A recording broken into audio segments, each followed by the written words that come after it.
mga paps, magandang tanghali po sa inyong lahat. At andito nga po tayo sa may Aguinaldo Highway, no? Specifically, nandito tayo sa Uni Oil, no? Sa may Anabu. At tayo nagpapagasolina. At ngayong vlog nga po na ito ay nais ko lang ibahagi, no? Yung, kasi mga paps, kinabahan ako dahil muntik na akong malusot sa manhole, no? Well, just for you to know mga papi, itong vlog natin ngayon ay for awareness lamang, no? So, sana mapansin ng ating LGU or kung sino man po, no, yung private entity na responsible sa mga manhole nga dito sa Aguinaldo Highway, no? So, itong bound natin ngayon ay bound to Bacoor, mga papi, or pa-Manila bound. Well, kung mapapansin nyo nga mga paps, nasa gitna po yung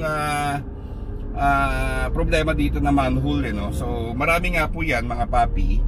In fact, karamihan nga po ng sasakyan ay sa magkabilang panig na dumadaan dahil na rin sa iniiwasan nilang yun nga, yung manhole dito sa gitna, no, na bigla ka na lang ilulubog, no?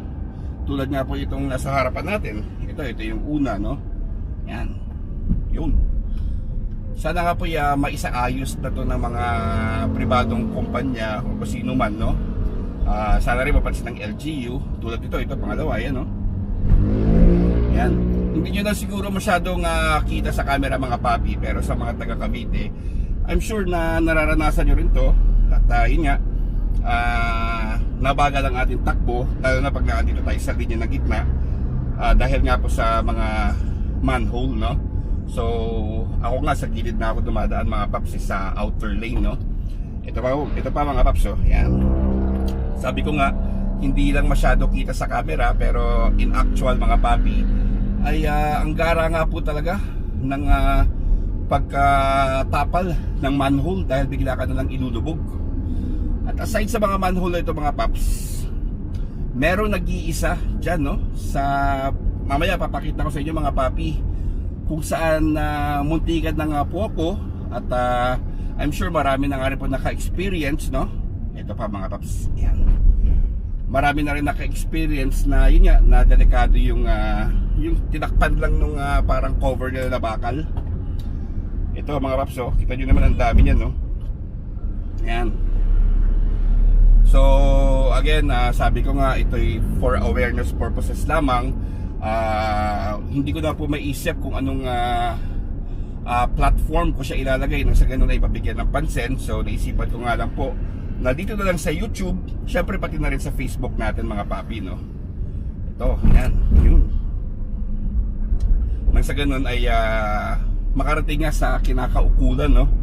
Alam naman po natin na hindi naman tayo papabayaan ng ating LGU, at ang hangad lang po ng ating LGU ay mapabuti ang ating sitwasyon dito sa atin, no, sa Imus. So maaari nga po i-share nyo itong video na ito nang sa ganun ay makarating nga siguro, no? Let's hope na makarating nga sa mga kinakaukulan. Ito pa mga paps, so yan, no? Kaya mabagal yung takbo dito sa gitna mga papi. Ito pa, oh, yan, oh. Yun. So may mga manholes dito na yung gilid niya ay malalim, hindi pantay yung pagka-ispalto. So kung maliit yung sasakyan mo, definitely magkakaroon ka ng problema, no? Sa inyong gulong or sa shocks pa ninyo, no? Sa bearing. So yan po yung ating iniiwasan. So banda doon mga paps, sabi ko sa inyo may bakal na kanina, Diyos ko, kinabahan talaga ako dahil hindi ako maka full stop mga paps, dahil may sasakit sa likod ko, so diniretso ko. Ngayon pag diniretso ko, ramdam ko talaga yung bakal mga paps, tumalon. Ito pa mga paps, oh. Yun nga, tumalon yung bakal mga paps, nakita ko sa rear view ko, no, na umusod siya. So dapat yan, pag ganyan, for safety, dapat hindi gumagalaw yung bakal, di ba? Kasi hindi naman natin alam kung gaano kalalim yung nasa ilalim yan. Malay natin na maaaring kasya pala yung buong bakal na yun, no? So yun yung delikado, dahil pag nahulog ka doon, ay tsak, sigurado yung may kalalagyan tayo mga papi.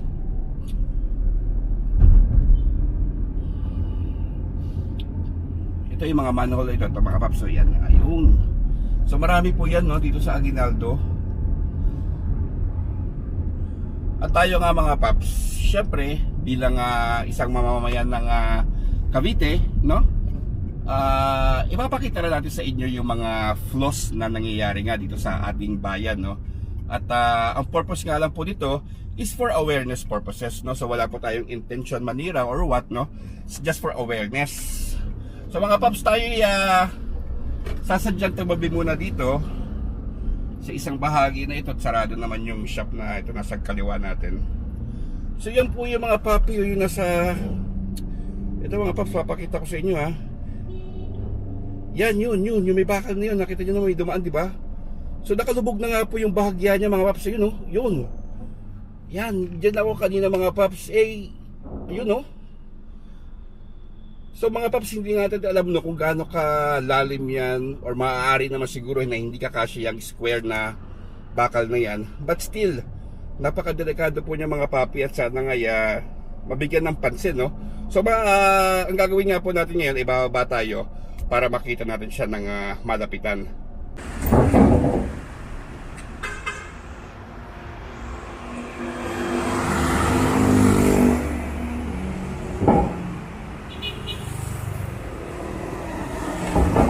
Ayun mga paps, parang babagsak na yan, oh.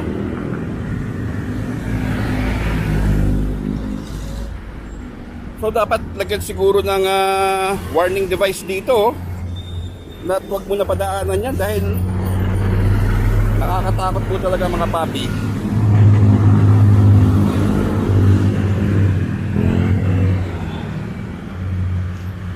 Parang babagsak na talaga siya, oh. Nako. Yun.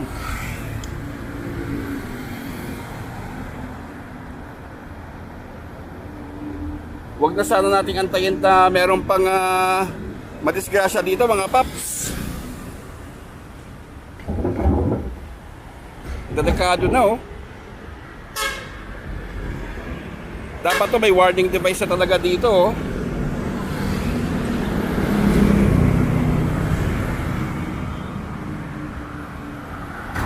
Ayun. Ko.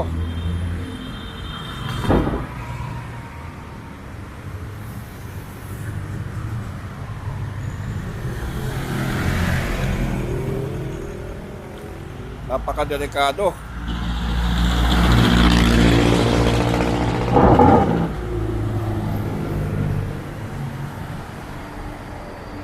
Ako, pag malaki pa yung dumaan tulad ito.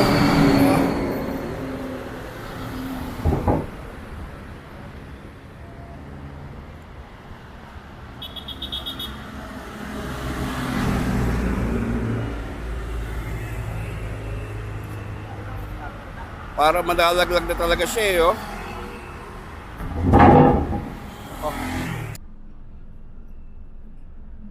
Yun mga paps, no? So nakita nyo naman po, nilapitan natin siya, no?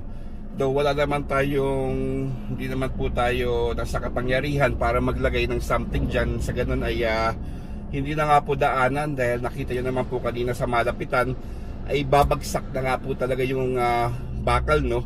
Though hindi lang natin alam kung gaano kalalim yung manhole na yan, no?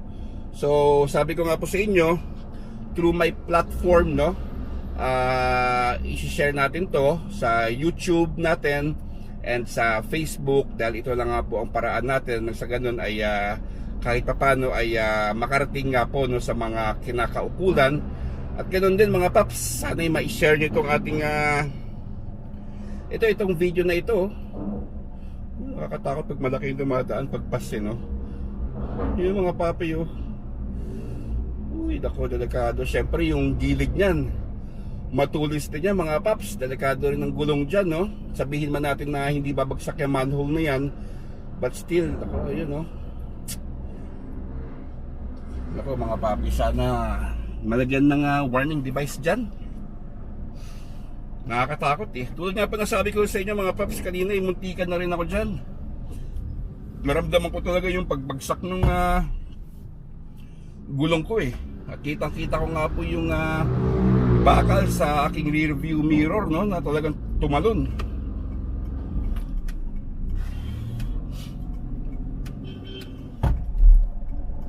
So again mga paps, dito to sa Aguinaldo Highway ha.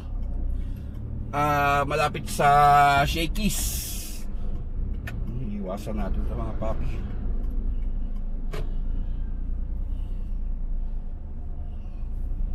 Ayun mga paps, yun po yung maiksing reporting natin ngayon, no, para nga po sa sitwasyon ng manhole na yan. Sana nga po yan makarating na sa ating higher ups or sa mga kinakaukulan dahil sadyang napakadelikado. So mga paps, abang-abang po ulit tayo sa ating mga updates dito nga po sa atin, sa Cavite, sa Imus at sa ibang parte pa, no, para sa mga latest developments. At again, ito'y for awareness purposes lamang itong ating vlog na ito, for our safety. So ingat po kayo palagi. God bless. Syempre alam nyo na. Thank you!